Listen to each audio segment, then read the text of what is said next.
people forget. It's like, hey man, me looking at your character, I'm like, bro, what you did was awesome, man. I hope you understand that part. I get looking back and well done on you, but that's the hardest part for people who accomplish something like that. The introspective is like, hey man, you did well done. Seriously. Yeah, it took some time. It took a Hollywood movie and then releasing my book about it to really dive deep into my own mind and it's almost like therapy. The long-lasting ramifications of what I'd done. Yeah. So. It's like an open therapy. It's because it throws it out there. So everybody, it's like almost as if everyone becomes your therapist because that's all they want to talk about. Right. You know what I'm talking about? It's you get into these situations where I know this has to happen to you where you just want to watch the football game, talk about the football. Like, hey man, tell me about this thing. So all you have to do is talk about it. And that is a therapy in itself. I mean, you just release because then it makes you think about the things you didn't think about. And ultimately, as you go through that, I mean, I would think because I had to go through it as well. I was like, hey, never forget, man, you did a great job. Yeah, thank you. You're welcome. And I read your book as well. I really enjoyed it. Well, them suckers write themselves. My brother, my brother was being recruited by the SEALs, and I wanted to learn about it. So I grabbed your book. It was the first one that was out there, and learned a lot. I appreciate that. Then he got in, and I felt like, okay, now I understand what he's going through. So your brother's a team guy? He was. He got through BUD/S, graduated. They recruited him as an officer and from surface warfare. Yep. And he hurt his knee. It was a scar tissue that was a routine cleanup. The Navy doctor gave him a staph infection. Oh. And then mismanaged it, and he lost his knee. Oh no. So that's actually not routine. So he got medicaled out. And but it's kind of your theme, right? He didn't quit. He ended up going back to med school, which is something he always wanted to do. Dude, that was the route I wanted to freaking go. He's now a doctor in Vanderbilt. Vandy, really? Hey, I need his number after we get off the phone. He's super happy. Dude, make sure we keep in touch after this, bro, because I need to meet this guy. That's kind of the life I had planned He's for amazing. myself. My youngest brother, Danny, is incredible. He got recruited by the SEALs as a gunnery officer on a destroyer because he had the best record of the repelling invaders scenarios. He never lost a man and he killed them all. So the SEALs heard about that and they needed officers, and he was pretty young, and they recruited about him. it. What BUD/S class was he? What's that? Do you know what BUD/S class he was? Like what year he went in? Oh God, I can't remember. It's been some time now. It's been probably 5-6 years. Yeah. Oh, okay. The problem, and I was talking to a kid about this the other day. If you're real squared away, your department won't let you leave to go into training, even if we want you, because you're squared away. I mean, they need somebody good in that job. And then if you're a shitbag, though, we wouldn't want you. So there's a fine line you have to walk between being really, really squared away and being a complete turd. Yeah, it's funny. He was right there, and that was when the SEALs really needed officers, and he was young enough and strong enough to make it through BUD/S.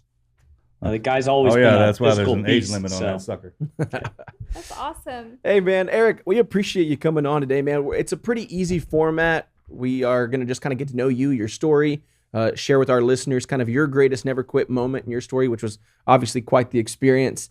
And then obviously at the end, kind of give you a chance to promote your book and promote anything else you got going on.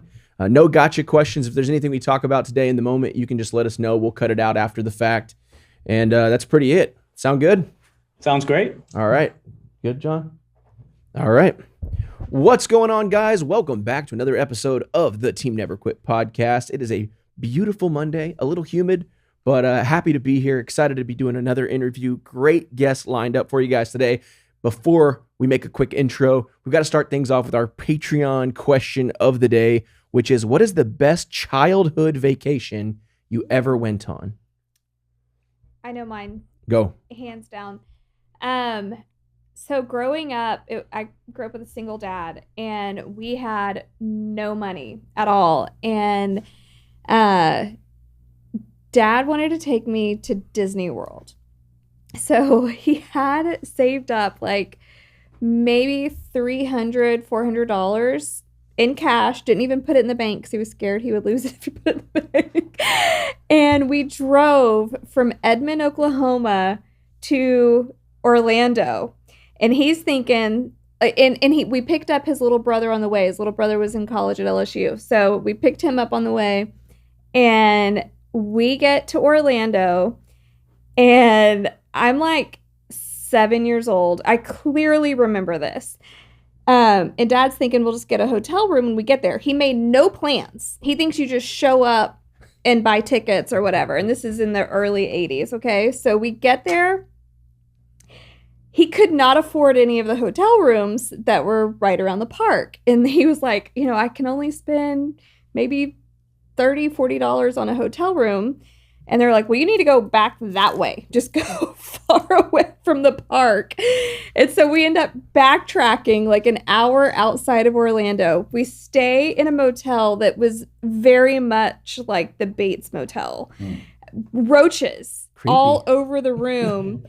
And I enjoyed killing all of the roaches. That I found that as my job. It's just to go around and stomp all of the roaches. We got a bucket of fried chicken for the whole trip. That's a good trip. We stuffed the chicken in a bag and went to Disney World. Well, it ended up raining and no one wanted to ride on the rides in the rain, but the rides were still going. So we rode in the rain all day, no lines, and we had the best time ever. It was my favorite trip. And my dad ended up doing really well for himself. And so the next time we went to Orlando, I was probably 20, and we flew in a private plane and stayed in the nicest hotel at Disney World. And totally different. It was actually the extremes of different spectrums of going there financially. And I enjoyed the first time better. So because we had to like just enjoy it. We enjoyed every moment. I loved it so much. That is my absolute favorite childhood vacation. That's awesome. How about you, Eric? I got to say, when I was younger and my folks also didn't have a lot of money, we would rent a beach house for 2 months over the summer in Bethany Beach, Delaware, which is like my second home. It's not too far away from where I am here, just north of DC. And we do it with 2 other families. And so it was the adults all had the bedrooms and the kids were just in hallways or on old extra mattresses on the floor. But it was that's just that community of families and all my friends just there living together and spending a month like that just have these incredible memories from that. And I think that's a great way to grow up. That's awesome. Yeah, mine too. That was a cabin on the lake. We didn't have any money or anything like that, and we stayed there for a week or two. And it's just the experience about being down there. And see the movie Grown Ups? I watched that movie a lot because it reminds me of that trip. Because I got to get a couple friends with you. Like the family elders would come in and their kids would come in, your cousins or whatever, and you can just sit there and sit outside, play in the water and do all that. That was the best. Yeah, for sure.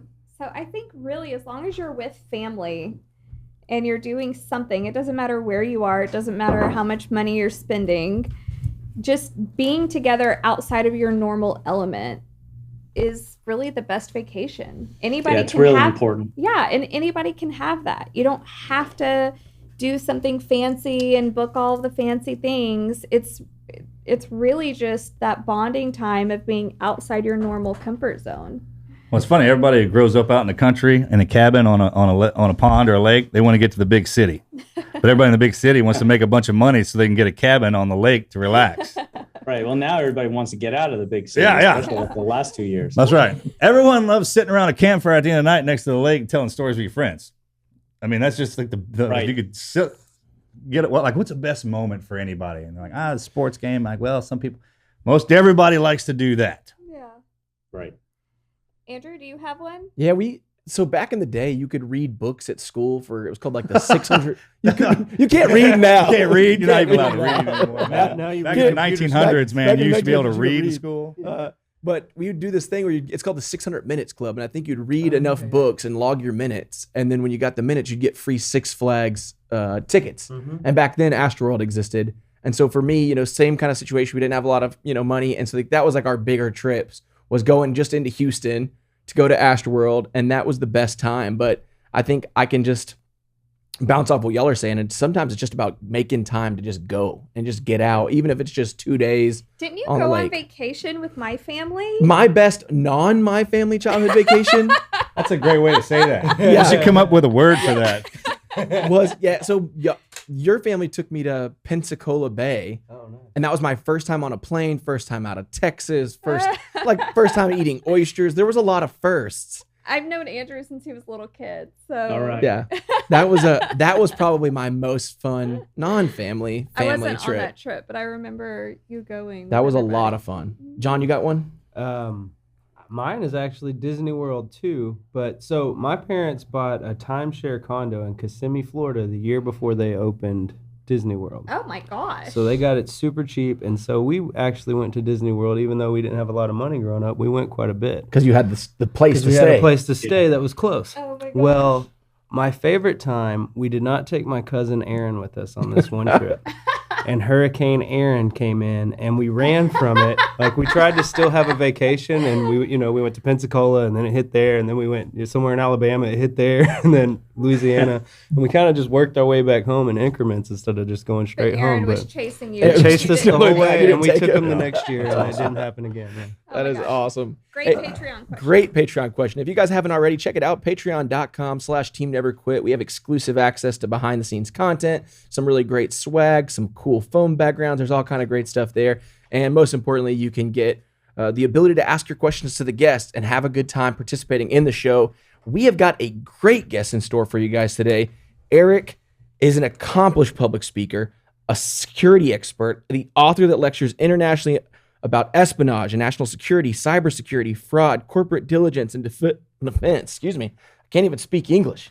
I remember when I told you you're supposed I to gotta break s- in. You're I gotta supposed to break break it down. You're supposed to break into the voice when you stutter Yeah, like when I that. stutter, just the voice. Like just do the In February 2001. yeah there immediately. That way it's like you didn't mess up. It's a smooth transition. Thank you. And that's awesome. In February 2001, Eric helped to capture the most notorious spy in U.S. history. Eric O'Neill, welcome to the show. It's great to be here. Thanks, guys. I mean, you look like a Jason Bourne and a James Bond. I mean, from just what try to look from that what way. I know about you and what you had to go through, that makes you very, very proficient at this job. Yeah, I was good at it. That I don't have to be too modest about. I was highly trained to work undercover. My job at the FBI was go undercover. Actually, for all the years I was in the FBI, I never came out of cover. I was tasked to surveil and investigate foreign intelligence officers. So those are your spies, foreigners who are working here, but sometimes they were some of our own who were spying for other countries, and terrorists who are operating primarily around the DC area. Wow. Well, let's take it back a couple notches and Yeah, tell where'd you us, come from? Yeah, where'd you come from, and tell us like what. How do you get into this? So yeah. that's the best way. The best stories are like, all right, bro. How did you even get How in into the hell? FBI? Where did you seed from? Yeah, it was, you know what I it mean? was a pretty complicated path to get into the FBI. I was born pretty much into the Navy. My father was a U.S. Navy Academy grad, class of '68.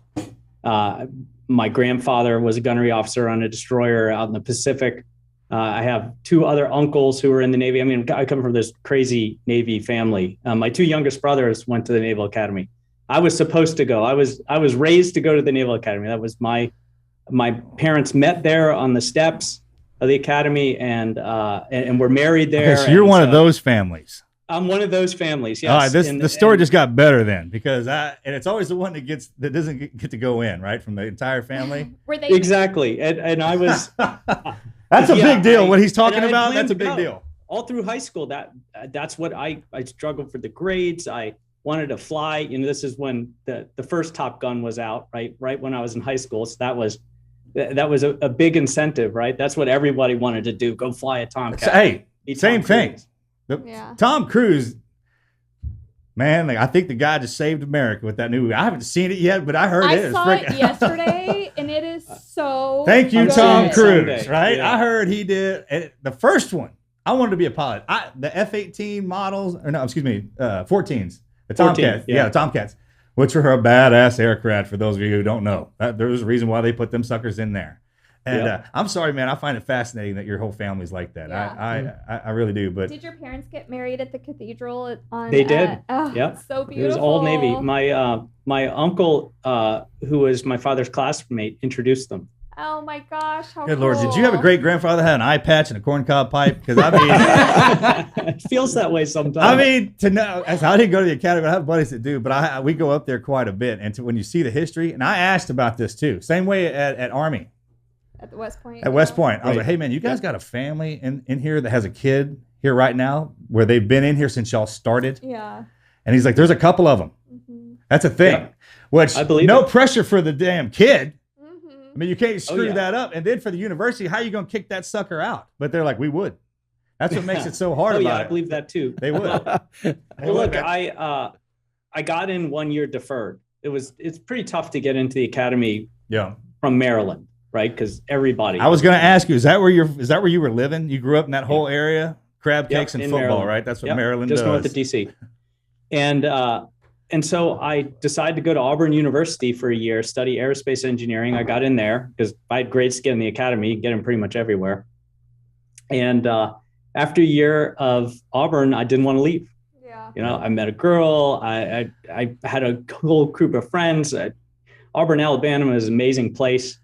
I was back down to my southern roots. I'm not from here. I'm from South Carolina, Charleston. Dirty South, baby. And- I was just up in there. Do you hear me? Up and down. Up and down. It just comes And I out broke my naturally, man. parents' I heart. can't help it. It was probably one of the most difficult conversations I've ever had in my life. Is coming home and sitting down in front of my parents and telling them I've decided not to go to the Naval Academy. Yeah, I want to hear that. Do you mind? Is it Nazi. okay? I'd love to hear that story. Yeah. Oh my God, it was a terrible story. Did you and, prep it? My mom Did you- started okay, how'd you- crying, which made it worse. How long did But you my stew on father it? looked at me and he said, you know, you have to chase your dreams, whatever they might be. If the Navy's not for you, then you'll be miserable if you go there. You have to do something. And I never forgot that conversation. And even graduating from Auburn and thinking about what I wanted to do, I felt like I had let myself down and my family down and not going to the Navy, even though I did it for, in my mind, the right reasons. And I always wanted to serve my country. And I found a way to do it. And that was by applying to virtually every civilian agency I could. So it wasn't just the FBI. I applied to the FBI, the DEA, the CIA, the NSA, Secret Service. And back then it was, you know, you would send a postcard in and they would send you back a whole The packet full of all the application books and material. applications and everything. Okay, we're talking about back in the 1900s. You and I were going in. It was Yeah, hard. know. I mean, like it was it's hard. amazing how different it is now. Kids ask me, you know, I really want to get into the FBI and what do I do? And it's like, you go on fedbiz.ops Yeah, and you apply sign up. online. Back then you had to use this thing called a typewriter. Bro, I remember trying to even sign up for anything. It was mysterious. I mean, you're just like, Yes. hey, man, and guys who get in there. I thought because I want to do the academies too. You know, if we're all similar, we're cut from the same cloth, just different sides Right. of it, right? And I remember looking at the applications and getting stuff in the mail, and it was so much material. It was like a year of school just to even try and figure out what you wanted Just to to do. understand it. Yeah. And there's no one, back then there was no one to explain it. No one Now to explain recruiters it. will hold your hand. That's when you just But- like, hey, man, you just got to step into it. Yep. That was the unknown for us, and I think that was the first time when we were released from the nest. I mean, if you get a dose of it like that in the beginning, everything else kind of gets out of the way. I think. Right. It's a good way to put it. I'm Yeah, sorry. and I go ahead. applied. I heard back pretty quickly from the FBI, the DEA, and the Secret Service. You know, I never heard back from the CIA. Apparently, later I learned that they recruit you. They think you're weird if you apply. Yeah. Okay, I've and, heard that. Is that true? And I had to Because I make a heard decision. that. It was between the FBI and the DEA. A friend in the Secret Service said, "Don't. You know, you'll take a long time to do the really fun stuff. For the first number of years, you'll just be sitting on the nephew of someone who's important." Oh, you're talking about the Secret Service? Secret Service, right? Yeah. I can talk to you all day about. I mean, love they those do an guys, man. amazing That's a great job. but Yeah, it does take time to work up the ranks to the Yeah. to the really cool stuff. they're funny And- about that in there. And I just decided between the FBI and the DEA, I was going to choose whoever gave me a Quantico slot first, and it was the FBI by one day. And I've never heard someone curse as colorfully as that DEA recruiter. And he just went off, and they're always poaching our best guys, and I was handpicked you, and I can't believe this. And you know, there's another moment in my life, right, where I was looking at two extraordinarily divergent paths in life. Going into the DEA, where statistically you will pull your firearm and fire it within 2 weeks of being deployed, right out of the academy, and the FBI, which was, I knew I was going to be doing undercover investigative work, which is a little bit more slow paced and cerebral, and investigating your target and learning about them and finding that one bright moment where you've caught them doing something wrong. I just couldn't decide which I wanted, but fate decided for me. I was gonna say, how'd you, was a coin flip? Because those are two different lives. That's like rock star and rhythm and blues. I mean, I was struggling. I was but talking different. to people. I was reaching out to people I know and trust to mentor me. And at the end of the day, like I said, I just said, whoever gives me the Quantico date first, because I got to start a job here. I can't just be hanging around. Yeah. All right. So FBI, here we go. That's right. Got into the FBI, and then I spent the next 5 years undercover. Wait. Back it up a little bit. Wait, you skipped over a whole bunch of stuff. What's it like going in there the first day? Yeah. Well, I mean, you show up. Did you bring a hairdryer? Did you bring tennis shoes? So I mean, there are things Ken talk about and things I can't. Right. Sure. You start. Now I'm talking about the feeling. Right. The feeling was, I got to be honest, I suddenly have a badge. I'm a law enforcement. Yeah. I'm a trained, this is after Quantico, of course. I'm a trained law enforcement officer, and my job is real serious. I am going to stop spies before they steal our secrets. I'm going to stop terrorists before they kill our citizens. How long, when they handed you your badge and creds, did you sit there and look at it that night when you got to the house? Oh, I think I sat there for a very long time. Right, it happens, right? You just look at it, letting it sink in. You're not reading. I mean, you're reading it, but it's not like a full book. It's just, when something like that happens, it's like when you make a transition from being one type of human to the other. I try to explain this to the younger ones. I'm like, hey, when you start kindergarten and when you graduate high school, you're a different human. When you start martial arts, you're a white belt to black belt. You're a completely different type of human. Same with SEAL training. When in the Quantico to when you get that badge. You can feel it. And all it takes is when someone acknowledges it. And those big moments like that badge, I ask a lot of the guys that, you can tell, man, you stare at that sucker. I don't know what that is. With guys, maybe just like to see something shiny. I don't know what it is, man. I think it is only attributable to those things. And I'm 2 out of the 3 things that you just mentioned, right? Not a Navy SEAL, but I am a black belt, that you earn and you feel like you earned it. Right? Yeah. So going through Quantico was extraordinarily difficult. People washed out. I know going through BUDS, with having a brother who went through it and hearing the stories firsthand, reading your book, that's got to be one of the hardest things to do on earth. I mean, if you go to a good school and you get a black belt and you're testing with 5 other people and only 2 of you make it, you know you earned it. You freaking know it. And when you've earned something, then when you take that moment to step back, as you said, and think about it, you realize that this is really important and truly life-changing. Yeah, that's a great way to say that. There is a huge difference from when you're looking at that badge and it reminds you of everything that you had to go through it. That's why it means something to you. As opposed to if you didn't earn it and you looked at it, it would just be something you were looking at. We're not actually looking at that object. We're looking at everything that went into getting that sucker. Right. Right. It took me a full year from when I applied to the FBI until I was deployed on the street. After training and with that badge and credentials. That's how serious it is and how much is invested in each person who is congressionally appointed to protect the country. Oh, rightfully so. When your mom was crying that you were going to Auburn, is she happy now? Like, was at that moment that you? Oh yeah, when was the switchback? They were very proud. They back in the circle of trust for my graduation, and then I got the kind of the nod from my father. All right, it's all good now. Yeah. And then he just immediately started working on my younger 2 brothers. All right. So hey, was he an admiral? Is he like that type of old man where he's like, hey, good son, no, good job, son, without saying it, just kind of gives you the look? It's funny. My uncle, who introduced my parents, stayed in much longer and always laughs about, your father is the biggest Johnny Navy guy in the entire world who did 2 tours, but he was a submariner. I mean, he was doing. Well, they're different altogether. Underwater for a very long time. Man, them dudes and bubbleheads are different. Yeah. I've been on there. And he left. He left the Navy after I was born, and went to Yale. I mean, talk about an overachiever. Oh, wow. Goes from one of the top, I think, second in his class at the Naval Academy to one of the top in his class at Yale. Nerd got his alert. law degree. and worked at the same law firm for his entire career. That's amazing. Oh man, that's like one of those True America. You know what I'm talking about? Like when you hear a guy who went Yeah. to the academy and then after tourism being a submariner, he went to Yale and then Exactly. and then he But was you a look lawyer. at his class. Of course you look he at his was. graduating class from the Naval Academy, class of '68. It's like one of the most star-studded Naval Academy classes in history. I think there are more like admirals, astronauts. Yeah. You know. Oh yeah, that's a thing. I didn't know that. But when you go to some of the reunions, you sit around hearing them talk, they'll say that.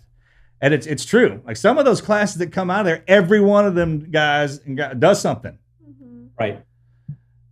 Yep. That was his class, and he there's something, loves to man. remind people of it. But my father's amazing. Oh. He was always an incredible mentor. Yeah. And also, I think what's important too is he was supportive. Mm-hmm. So you know, he's always had the theory, you know, in life is that you have to do something that you love. If you're not doing something you love, then you're wasting your time. Yeah. Because then it's just work. Right. So I'm sure he had his ring on all the time. He smack you with that sucker. Dude. Yeah, that ring never goes away. Right. Yeah. Okay, so you've graduated. What happens next? Were you married at that point, or? No, I wasn't. I was single when I graduated the FBI Academy. I was living in a group house in Washington, D.C., which is, you know, what I could afford on Adams Morgan. And I got to say, and that's where I met my wife in my 20s.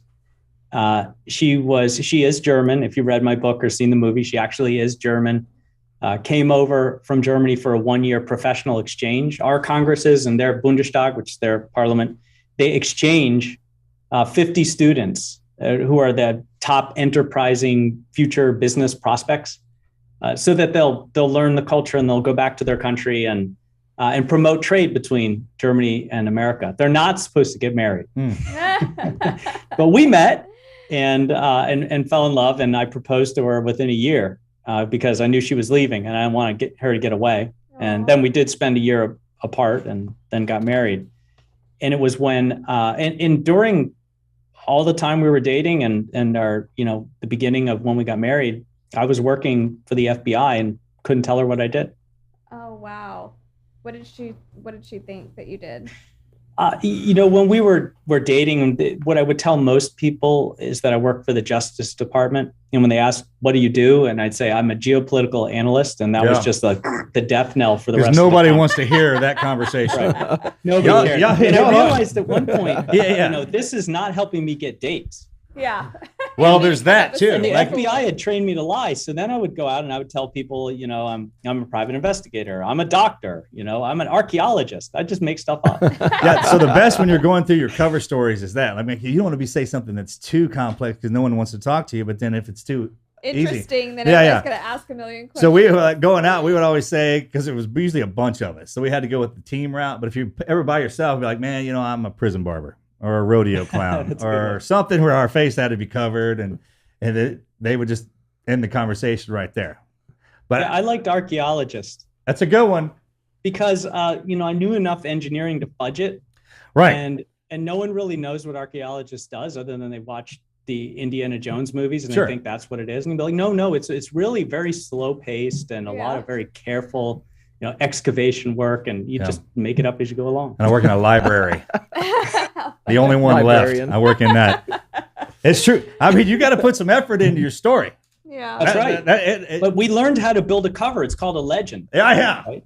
It gets better with age too, because you find out what works. Hard part is when you got a cover identity and you try to throw it out there and you run into somebody who's really good at it, and you're like, oh.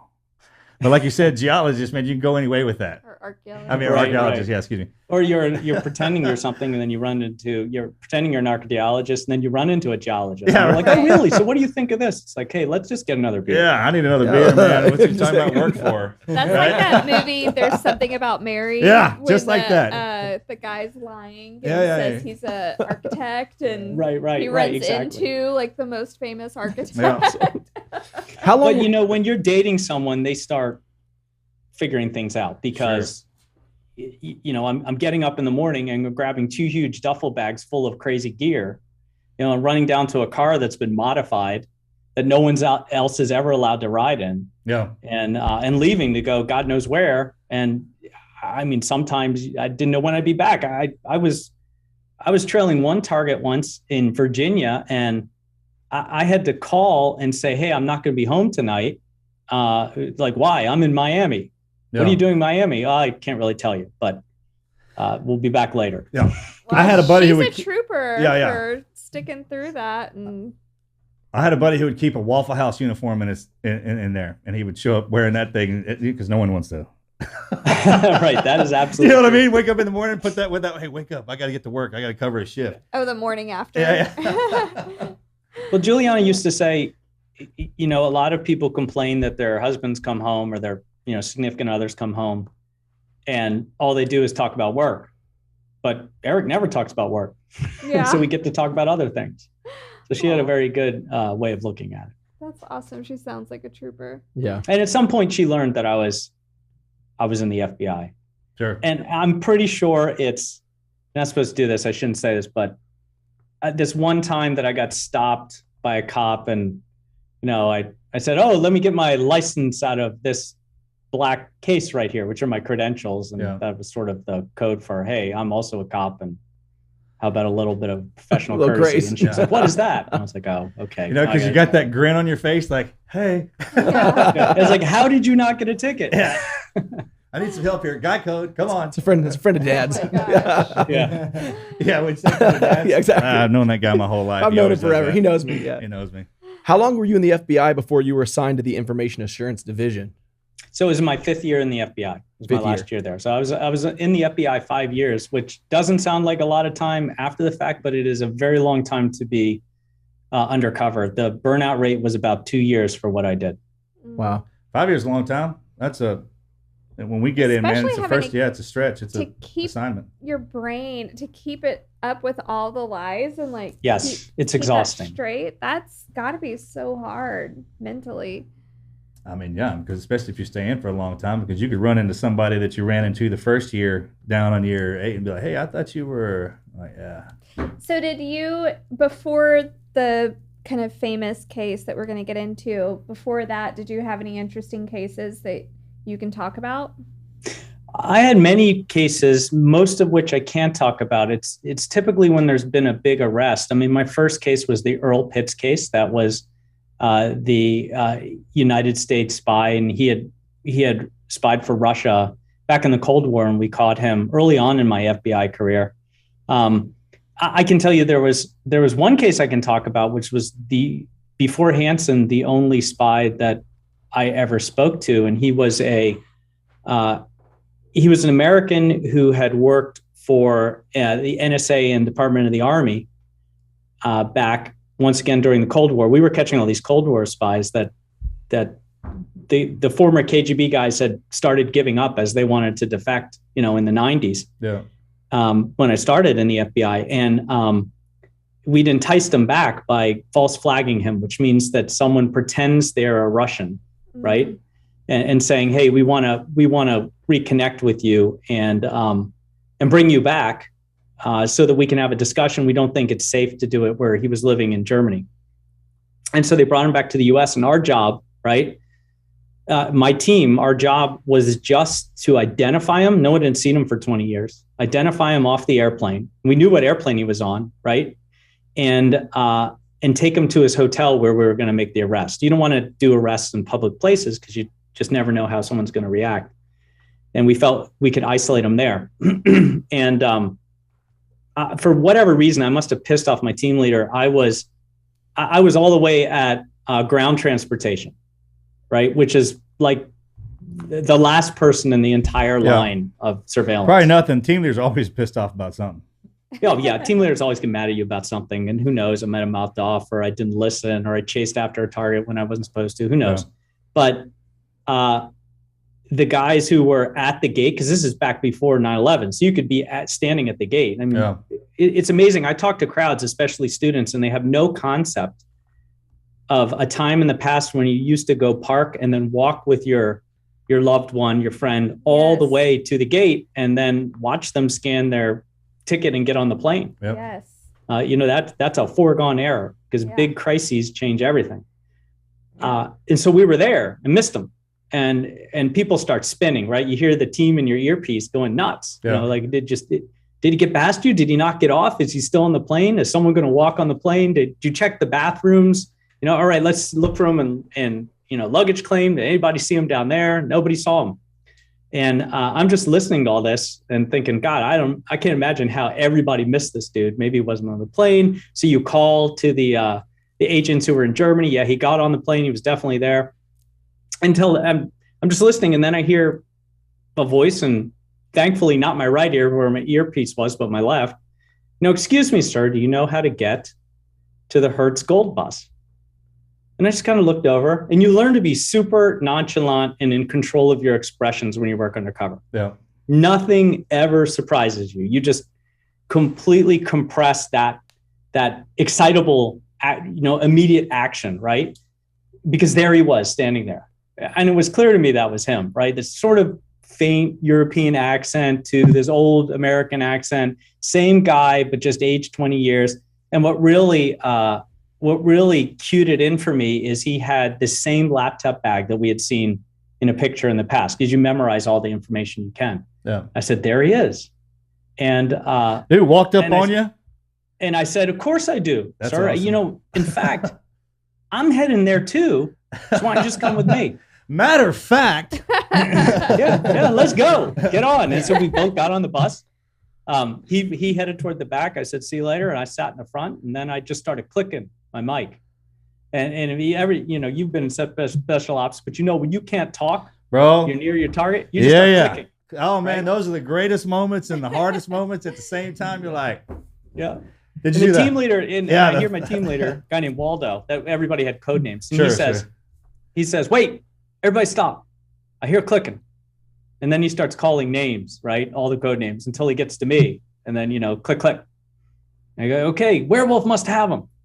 And I couldn't really say anything, but we had to wait. And as soon as we got off the bus, I moved out of his earshot. And then I got on the comms, and I said, yeah, I've got him. We're at the Hertz parking. He's going to get a car right now. Move the team over here, and I need a pickup because I'm burned. So I got to go home early that day. Oh my gosh. How cool is that? That's such an adrenaline rush when you Yeah, what was that like? Yeah. Coming home from that? Yeah, that was pretty awesome. So cool. You love the wins, right? Yeah. You love the wins that you can really talk about, because that was a great case that, it took a while before I finally put it in my book, and the FBI said I could talk about it, but you get that high of, okay, I did my job today. Yeah. Yeah. That's so cool. So 5 years, that was your first bust, and then 5 years go by and you get tasked with what ends up becoming an infamous case. Can you tell us about that? So the Robert Hanssen investigation was a horrible problem for the FBI. First of all, the FBI had spent years going after the wrong guy. So it was very embarrassing. The agents in charge of the case had become convinced that this guy named Brian Kelly, who was a CIA case officer, was the spy they were after. And Brian Kelly was sort of the victim of circumstance. He lived near where Hanssen lived. He jogged on this jogging route that incorporated just by bad chance, right, happenstance, a signal site and a drop site that Hanssen had been using. And he knew he had worked this past case where we're trying to catch a spy called Felix Bloch that had gone completely wrong. And Felix Bloch was a U.S. spy who had spied for Russia, who we were going to arrest in Paris, France. And at the last minute, he got a call from his Russian intelligence officer in his hotel room saying, run. And he never showed up, and we never made the arrest. But the only way that he could have known that he could have gotten that call is if there was a high-placed mole in the intelligence community. And we'd known that the intelligence community, and I'm not just talking the FBI, I'm talking the entire intelligence community, the entire intelligence apparatus of the United States had been compromised. since the early 80s. In between 1984 and 85, sort of the middle between those 2 years, we call the year of the spy. Yeah. The United States lost every single asset in Russia. So all of our spies, all of the generals and the high cabinet members and government personnel who were our spies working for us, trying to make the world a better place. They didn't believe in communism, were rounded up and executed or imprisoned and given hard labor. So we knew that someone who knew their identities had given them up. And so we went on this 22-year, and when I say we, I mean the FBI, obviously this predates my time in the FBI, manhunt for a spy that was codenamed Gray Suit. And it's the most legendary manhunt that in history that probably not a lot of people know about, going after the biggest spy in US history, who we only knew as Gray Suit, didn't even know what agency this person was in, didn't know whether it was a man or a woman, right? Knew very little other than there's a mole and we've just randomly assigned 2 words and those words are Gray Suit. And you only so know each that. time you went after someone, this is how it works in intelligence. Each time you go after somebody who might be the target you're after, you give them a derivative code name. So Brian Kelly was Gray Deceiver. Robert Hanssen was Gray Day. And after going after Kelly for quite some time and feeling frustrated that we weren't learning anything, that it didn't look like this was the spy, the FBI and the CIA put together a joint task force to go recruit somebody over in Russia who could give us some definitive information, thinking it might point to Kelly. And so they learned about it. Someone, this business guy in Russia, he had made a ton of money after being a top KGB officer, was looking to sell some secrets. And so we bought them for millions of dollars and guaranteed school of his choice for his kids. And so that kind of stuff really happens. Literally really happens. It's still. No, I know. That's this what I'm was saying. In the year 2000, right? Still happens. So this guy had been a KGB intelligence officer who, when the Soviet Union collapsed and was reformed into the Russian Federation, they disbanded the KGB and reformed it into 2 bureaus, the SVR, which are like the spies, and the FSB, which are the state police. And these KGB guys were out of work. And so they did what they were trained to do. They stole secrets. And back then, in the 80s, when everything fell apart, they would sell the secrets. This guy didn't. And he kept just a slim file of information. He sold that for somewhere around $14 million and witness protection. Had disappeared into the US. And it was like the worst game of Clue, right? You open the envelope and it's Colonel Mustard in the library with the wrench. Yeah. It was a bunch of letters, a cassette tape, and a trash bag. And with those 3 things, you need to build your case against the most legendary spy in US history. Say what? Trash bag or what? Cassette tape and letters. So these were letters that Hanssen had written throughout his career to the Russians in his dead drops. When he would take secrets out of FBI and wrap them in trash bags and put them under a bridge in Foxstone Park in Vienna, Virginia. And then the Russian intelligence officer, after maybe 8 hours of what we call an SDR, a surveillance detection run, make sure he didn't have, FBI ghosts like me following him just randomly out of the Russian embassy, would then go pick up the drop. And he would wrap it in trash bags and put a letter in each one to the Russians. And so they had them and then sent them back, but they were signed Ramon Garcia. They didn't really help, right? That was his code name that he used for himself. And where did he come up with that? We think that he thought it was kind of a sexy name, Ramon Garcia, right? This is the way he thought. Hanssen was this big, goofy James Bond fan. Yeah. And so he needed his, cool Bond name. Also, the analysts think that Garcia has the letter CIA in them. Yeah. And so perhaps he was trying to send a signal to the Russians that he was in the CIA, which would throw off any of our spies who were then sending intelligence that we're getting information from a Ramon Garcia, who we think might be in the CIA. I tell you what, that's right? pretty deep. If that it's was deep. the case, that was a deep. lot of If chess. it wasn't, and y'all came up with that, that's real deep. That's how my cousin. Yeah, exactly. You know what I'm talking about? Like, that is totally your brain. Yeah, well, I know. But it That's how I makes us think. sound smart, right? Well, Marcus so would there come you up go. with something man, like that. you know what? Somebody who knows how to work puzzles can see that. Yeah. Yes. And then look, we can run fingerprints the Russians couldn't. And when they ran the prints on the trash bag, that was one of Hanssen's greatest mistakes. One of his prints was on it, a partial fingerprint. So a partial match. A lawyer's going to talk a court out of that, but it was another clue. And then finally, Yeah, because that wasn't the point, right?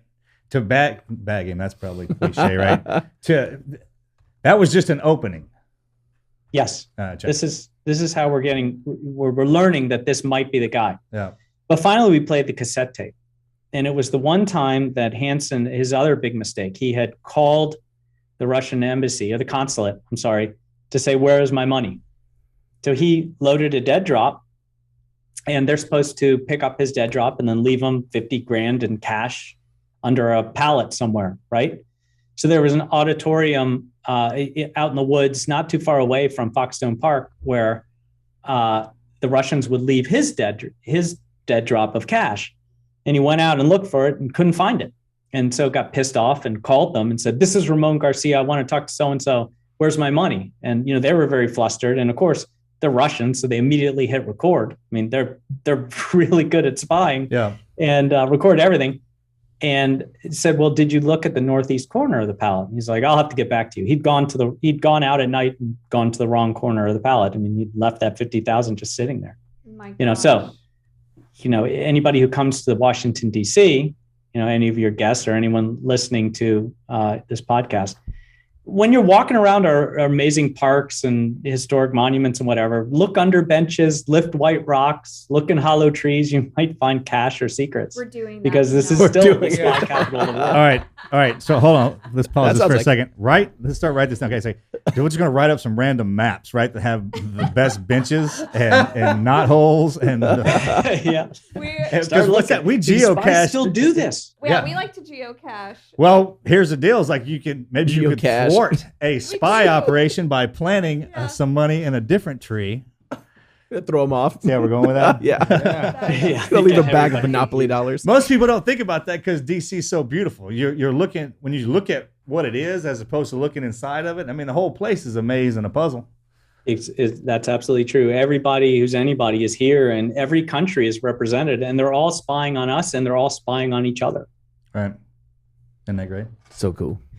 So we It's had not, enough but to it has know us. it was probably Hanssen.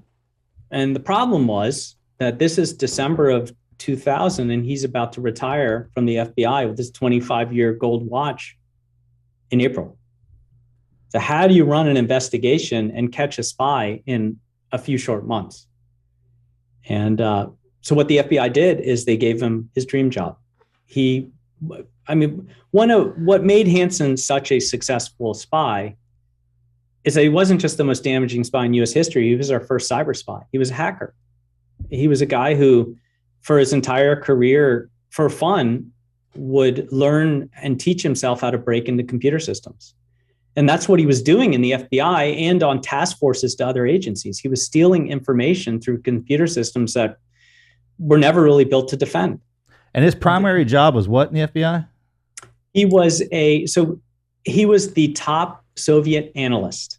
Oh. So he was a supervisory special agent, and his job was to analyze the Soviets and then the Russians Brilliant. and determine who the spies were. So he's And looking he's for himself. American. He's looking for He himself. was at one point tasked to catch himself. But he's American, Don't right? make this up. He's American. Yep. American born. Can make that up. How did he get his connection to Russia? Like in order to work? with Yeah. them? I mean, like who recruited that sucker? Did he go looking? Well, he was, so we don't know, no one knows why he spied, right? Not definitively, because he's refused to ever answer that question. Oh. But I got a pretty good idea because I spent 8 hours a day with him, day after day after day, sitting in a secure office with no windows, forced to talk to each other, which is what they wanted me to do so I could learn about him and then figure out how to catch him. So I got a pretty good idea why he spied. He volunteered his services So he was never recruited. He was what's called a walk-in, although he didn't walk in. He mailed a letter to the Russian consulate saying that I want to spy for you. Here are my bona fides. And he gave up 2 of our top spies in Russia, one who was flown back to Moscow and executed, and the other who was sentenced to hard labor. Just as his first, didn't even get any money for it, just to prove to them that he had access. I think he spied because he was angry. The FBI had not given him the role he wanted. He had joined the FBI to be James Bond, and he was made an analyst. Now, analysts are the bread and butter of counterintelligence. Without analysts, people who do field ops like me, we waste our time. We're chasing after the wrong targets. We're chasing no targets. We don't know who to go after. And the analysts really are the cream of the crop in figuring out how to catch spies. But he wanted to be in the field. He wanted to be doing field ops. He wanted to be chasing people down, shooting people with his gun, that kind of stuff. Well, good Lord, the 2 guys that he burned, did he know them? They take his spot? I mean, that sounds kind of personal.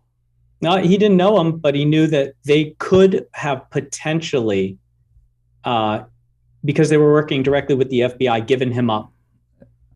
And so he removed them from the equation. My gosh, it's pretty ruthless. That is super ruthless. Yep. And so he was disgruntled because he didn't get the job he wanted. He also was having a lot of kids. He was living in New York City at that point, just right outside of New York City, but at the New York field office. The cost of living is incredibly high there. And instead of, borrowing or asking for help or downsizing a little, he decided to spy to make the money that he needed to support himself and his family and his kids. And that's how he supplemented his income. Well, that's what kept it going. Yeah. You can understand how things get, we've had some guests on, they get into something where it's like, hey man, one thing got you in it, but then there are good things that perpetuate it. Family and. Exactly. But there was a point where he rose up the ranks and made enough money that he didn't have to continue doing this. Yeah. And he could have made better life decisions and not had to do this. And I think at that point, he truly felt that I don't want to give it up, because he was the best spy. I mean, the most damaging, notorious, best spy in U.S. history. I mean, you could talk about Andrew, Aldrich Ames, or maybe the Walker, or any of them, but nobody did the damage that he did. And he knew it. I mean, he knew it, and he had gotten away with it for, at that point, 22 years. Yeah. And that's pretty amazing. He knew that at some point, if he did get caught, he would go down in history as the person that he became. But I don't think he ever thought he was going to get caught. And I think that he felt, this is what makes me the best. He's like the Michael Jordan of the spy world, right? And that's hard to give up. Yeah, it's a no matter power what trip. it is that you do so great. Becomes power. Yeah. What was it like having to earn his trust and become his, not his buddy, but essentially you had to build Yeah, him. how was that meet up? Yeah. It was next to impossible. It was incredibly difficult. I was set up to fail because he's been banned at the point that they asked that we built the investigation. He had been banished to the State Department because he really had problems relating to other people. A woman who worked for him had challenged him, and she didn't back down, and he grabbed her and threw her to the floor. My right? gosh. And you can't get fired from government. You just can't. It's amazing what you can do and not get fired from government. And he was just sort of sent to the State Department as a liaison to ride out his career. He never got performance reviews. Nobody checked up on him. They continued to give him his very high clearance FBI access to our database. Like, nobody was thinking, what if this guy's a spy, right? It just never occurred to the FBI for some reason that one of our own might be the one who sold out. We always thought it was in the CIA, right? And then at the twilight of his career, right as he's about to retire, the FBI higher-ups come to him and say, we're going to promote you to executive service. We're going to put you in charge of a brand new section at the FBI that we're calling the Information Assurance Section. And the Information Assurance Section is going to be in charge of identifying all of the problems in computer systems in the FBI and fixing them and making us safe from both inside and outside attacks.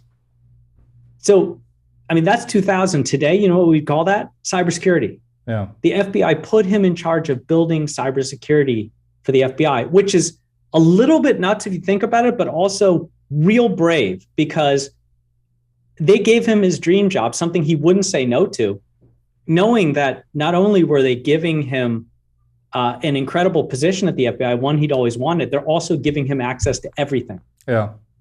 And he must have been thinking, I can keep this going for years. And so he was going to be allowed to defer his retirement while also maintaining his pension, be put in charge of a really important position under one of the top assistant directors in the FBI. And they were going to give him a staff member. They were going to try that again.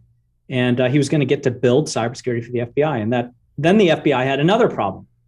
They're looking around and figuring, who are we going to stick in the office with him? Because this person not only has to know how to hunt a spy, but to turn on a computer. And that was a little difficult in the FBI. We were way behind the curve in computerization. But I was always sort of much like Hanssen, ironically, a bit of a hacker in the 80s, just fascinated by computer systems, breaking security, not because I wanted to steal anything, just I wanted to understand how to make it stronger. And so I had written programs for the FBI, I had written databases, I had wrote a target tracking algorithm myself that would use target locations over time to try to predict where the Russians would be in the future. And we were catching guys using it. So that got me a little. Hold on, I caught that part. That's pretty quick, man.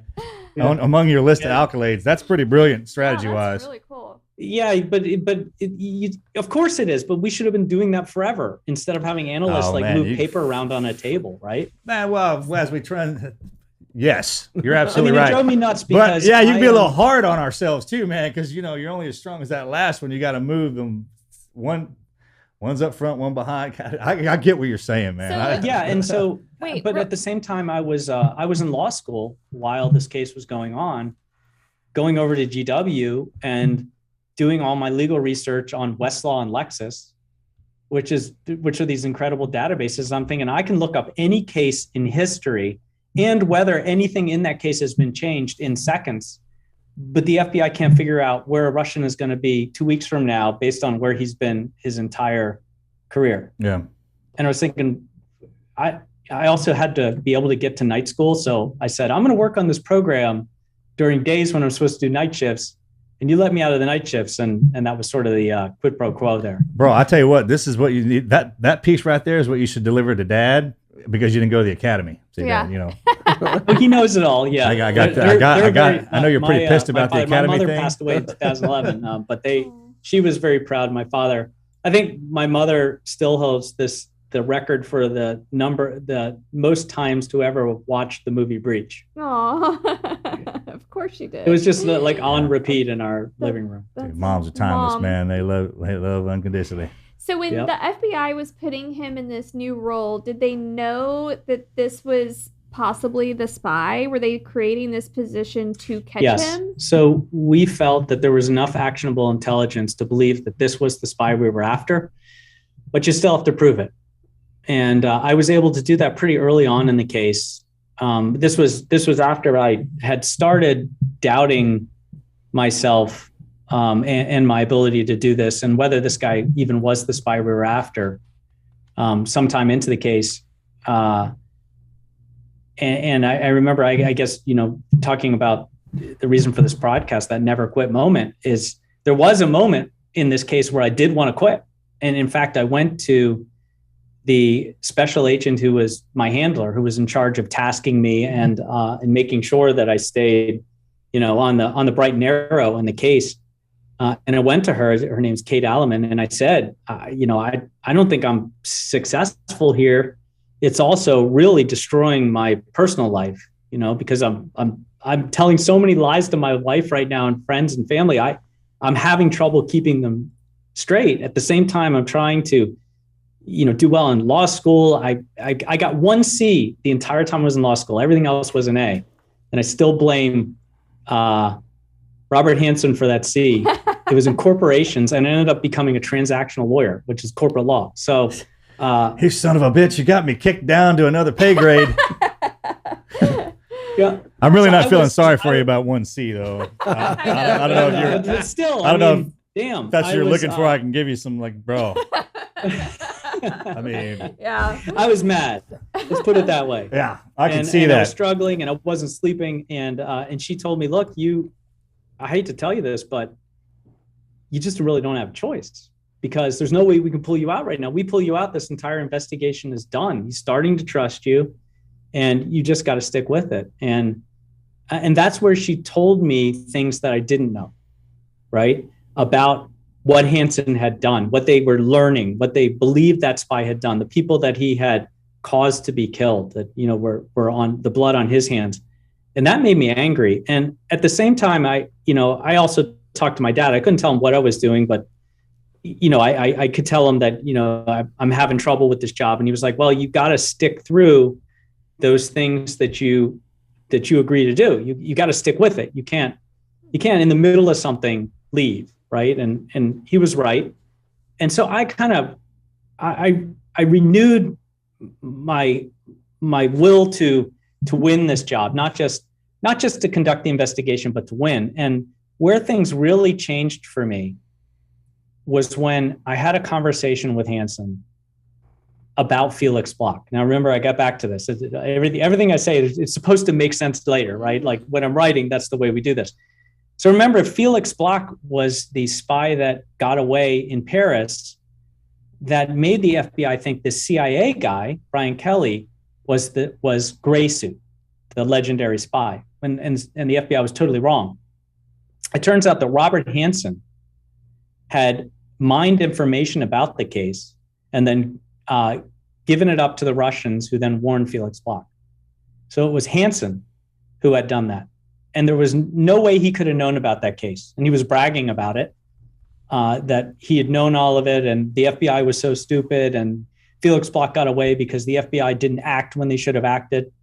And when I brought it to the analysts, they said, it's him. There's no way he could have known this unless he was the person who gave it up. And that just renewed my sense of justice, that this is important. This is the spy, and I'm going to catch him. And I moved from let's find information to determine whether this is the guy we're after, to all right, it's you know, crank it up to 11, full forward, and we're gonna catch this guy, no matter what it takes. Were you ever worried about him finding out who you were? He knew who I was, so that was the other scary thing about this case. I was not given a legend. We were doing this in FBI headquarters, and so he knew exactly who I was and who I'd done. So when I say that it was stacked against me, what I mean is he's given his dream job. He's being put in charge of cybersecurity for the FBI. He's being asked not to retire and his retirement deferred. He's given someone to work with, and he's got to be thinking, are they on to me? Right. Because they treated me like crap for the last 2 years, and now suddenly they're giving me everything. Right. And he only had one point of attack, and that was me. So his job was to clean himself by getting me to screw up. My job was to make him feel like, no, this was a real position. The FBI really needed you to build cybersecurity for them by not screwing up. And Wow. for a good part of this investigation, that was the best I could do, just not screw up. And I realized at some point that I'm never getting out of this if I don't rise above myself and start actively forcing him to screw up. And so I had to turn the tables on the master spy. And I did that by learning from him, seeing what he was doing to me and then turning it around. What was the moment, like the breaking moment for the people that haven't seen the movie or read your book yet? Like, what was that moment that you're like, okay, this is him, go in, move forward?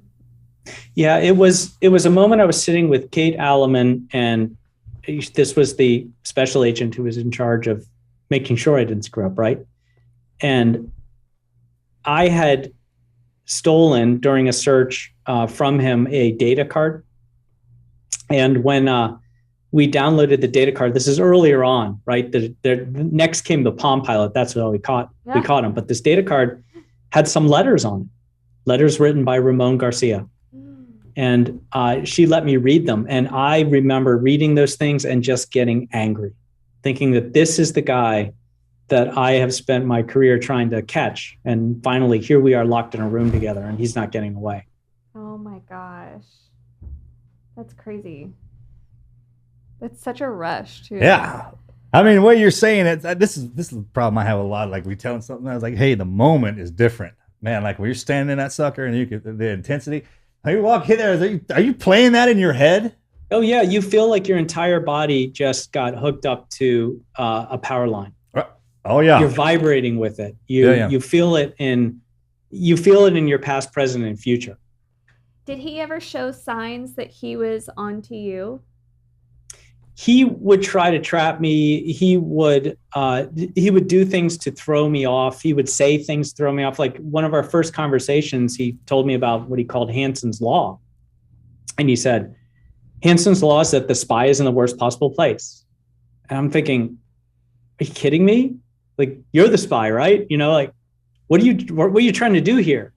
And what he was trying to do was mess with my head. Mm-hmm. And that was his MO. And he said, and it's a very eloquent law, really, if you're in counterintelligence. He said, the spy is in the worst possible place. He's that person who has access to the information that is going to do the most damage and the knowledge and the wherewithal to get that information to those who are going to pay him the most for it. And that, Eric, is what we are here in the FBI to catch. And I was thinking in my mind, that's you, man. You're just giving me the roadmap, and that's who I need to catch because you are that person. But there were things like that. I remember, out of the blue, he said, we're going to church. Let's go. I'm like, what? It was in the middle of a week. It was like Wednesday over lunch. He's like, I go to a church at lunch. Let's go. We're going. And he knew I was Catholic because he knew everything about me. I was Eric O'Neill, right?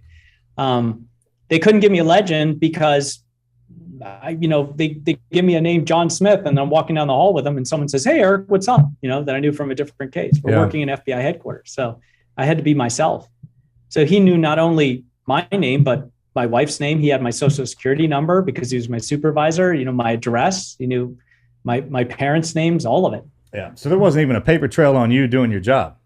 Yeah. Yeah, exactly. He's doing my performance review, for God's sake. So y'all go to mass together midday.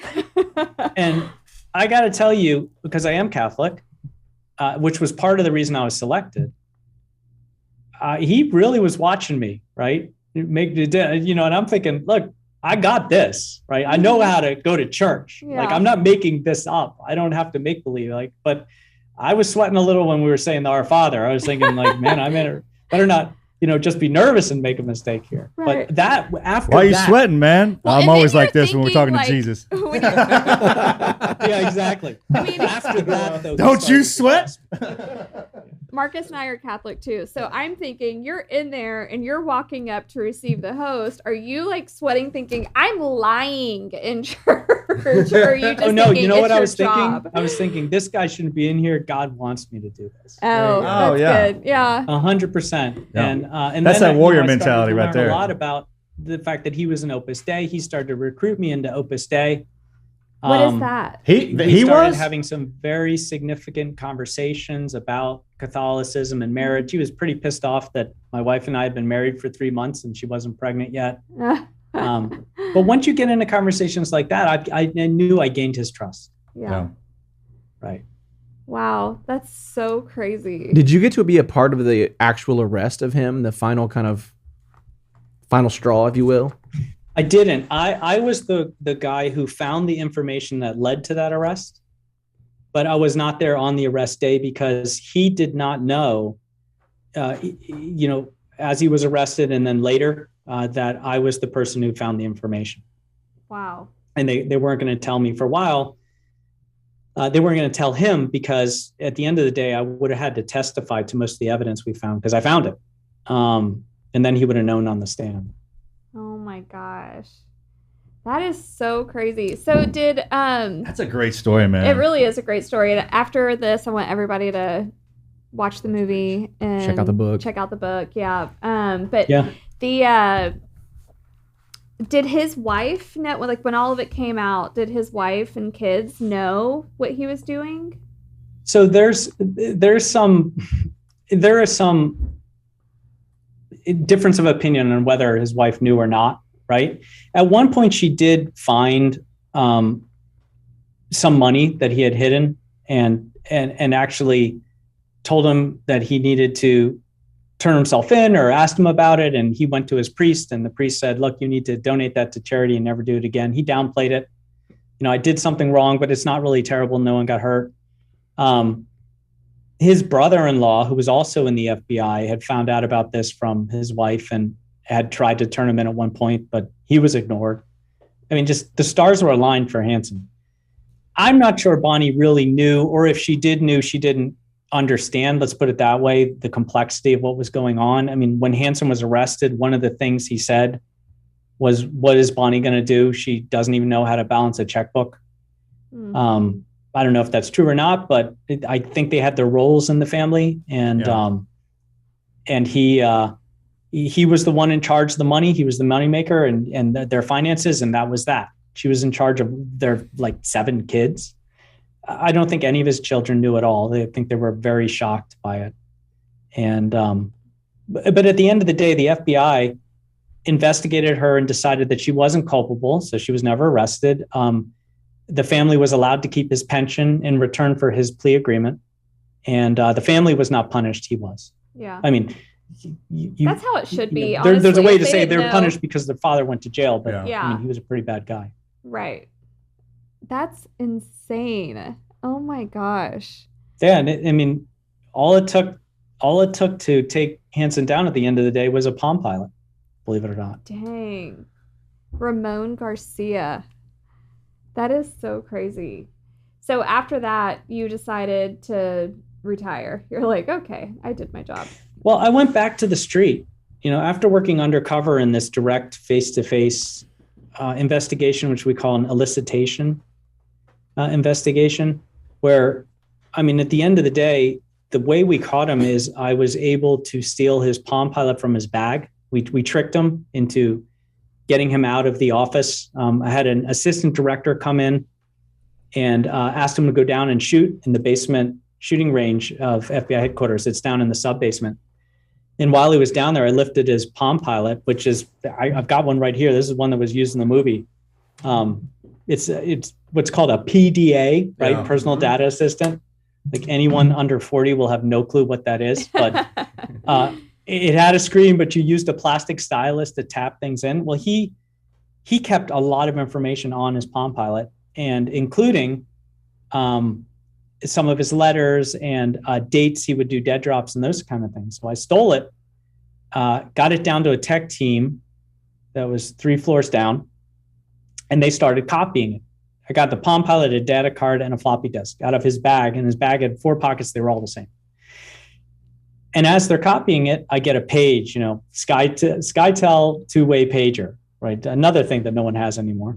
And it's the asset I put down in the shooting range saying, he's out of pocket, he's probably coming to you. So apparently, and I've seen the video footage, he goes down there, sends its target downrange, unloads a clip, brings the target back, looks at it, holsters his firearm, turns around and leaves.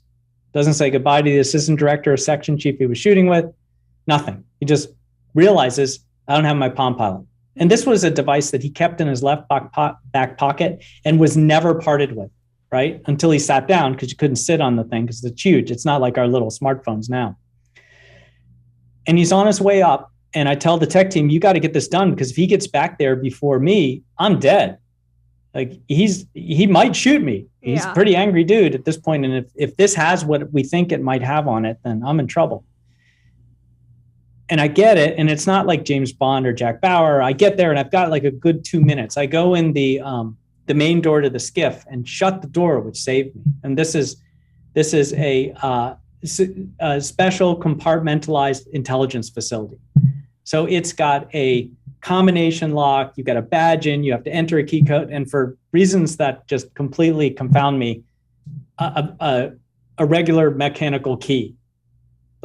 If someone can crack a safe and guess a code and has the security badge, they can't pick a lock. Yeah. Anyway, I shut all that stuff, go over to his desk, kneel down in front of his bag, feeling like I've just won. And I realize I have 3 devices and there's 4 pockets and I have no clue at all which I pulled these things out of. I was just so stressed at that moment that my memory recall wasn't working. And I thought to myself in that moment too, I should just put a Post-it note, because if he gets here before me, I'm done anyway. Right.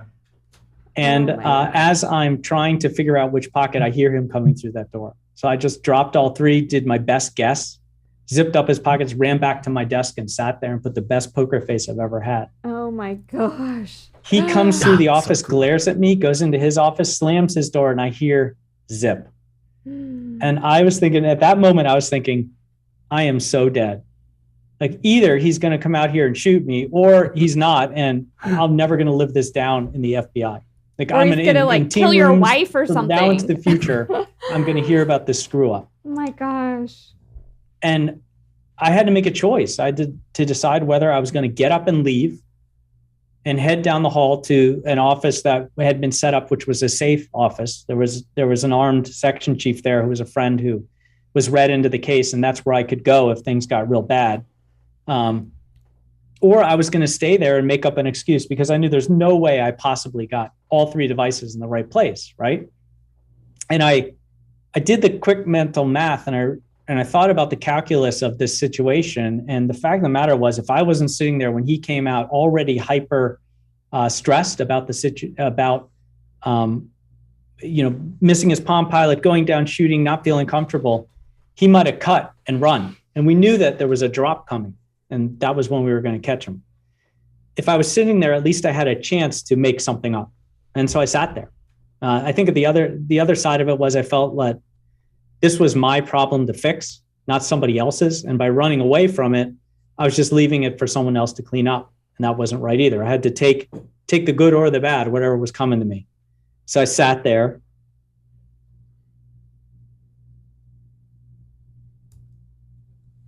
Coming out of this alive. He comes out of the office and looks at me, and he leans over my desk and he just looks at me and says, "Were you in my office?" And I said, "Yeah, I put a memo in your inbox. Didn't you see it?" And I had, right? And he just glares at me and he holds it for a long time. And then he says, "I never want you in my office again." And he leaves for the day. Less than a week later, he was in Foxstone Park. He's just made his final drop to the Russians. He starts walking out of the park, gets to his car, and two vans screech to a halt. Panel doors open. FBI agents jump out, point their weapons at him. He raises his hands, drops his keys. He says, "The guns are not necessary." And then he says, "What took you so long?" And he's arrested. We knew not only where he would be, but when he would be, because a Palm Pilot is a digital calendar. And that's how we caught him doing his final drop. And that is how you catch a spy. Oh my gosh. That is so crazy. Good job, man. Yeah. Oh my gosh. What a cool story. I feel like we just watched the movie. I know. I'm like, And you talked to him after, and y'all sat down and went through, like, "Hey man, was there any times where..." I've never spoken to him since. As I was writing Gray Day, I actually asked permission right after the case, because I felt I needed that, right, for closure. Yeah. And the FBI thought about it, but then declined, because they said that we're still trying to get him to plead guilty. And we're afraid that if he learns that you were the person who betrayed him, that he's going to just lawyer up and not work with us. And we really need him to plead guilty. And then I tried to find a way in to see him. He's in Supermax prison in Florence, Colorado. It's buried so deep, I couldn't even find a way to get there. Yeah. And when I was writing my book, I wanted the last chapter to be a conversation with Hanssen. Yeah. So. Well, man, how can thank you again for doing this. How can people follow you and find you, and what do you got coming up? Yeah, so if you want to learn more about the case and more about the evolution of espionage, then grab my book, Gray Day. It's available wherever books are sold, or in Kindle, or if you've sat here for an hour and you really seem to like my voice, then I do the Audible for it, because I wrote it from a first-person perspective. If you want to ask me a question, you can find me on Twitter at EONEILL, just my first letter of my first name and my last name. And then go to www.ericoneil.net if you want to learn more about my public speaking and other things that I throw on there. that is so cool. Thank you for coming on. And Yeah, brother. telling us Hey, your man, great story. Yeah. Yeah, I appreciate it. This was a lot of fun, And, Great it's family, to man. meet you, too. Yeah, tell your family. Yeah. I want to put this part in there, man. that was one of my favorite things to hear about, because I know the nostalgia in those families. Great job, bro, and carrying the line and serving your country. Yeah, we love generational military families or public service. Yeah, I think it's important to serve. I think we're not here just to find a job and work a career and make money and raise a family. I think that we owe, if we're blessed to have things, we should give them back too. Oh, yeah, sure. Yeah. We're the only country that doesn't have some sort of mandatory service, right? Yeah. Well, thanks for being a Catholic. Yeah. Yeah, absolutely. Marcus, I feel like I'm serving a lot there too. Marcus was just. And this part of it, man, that's the most we do. It's like the first 40, man. It was the academy. Like we just had to sit there and figure out what we weren't, or what the training was for, and then switch it around and come at it from this angle. It's a lot more peaceful. Yeah. I got to tell you, man, it sure is a lot better. Not that the last part wasn't. Yeah. When guys like us say that, they're like, "Oh, well, you wouldn't." I was like, "No, I didn't say that. I wanted to do it, but this part is more joyful." That's true. My wife's funny. She, when I talk about my time in the FBI working undercover, it all is cool, right? Yeah. It's only the best stories. Yeah. That's right.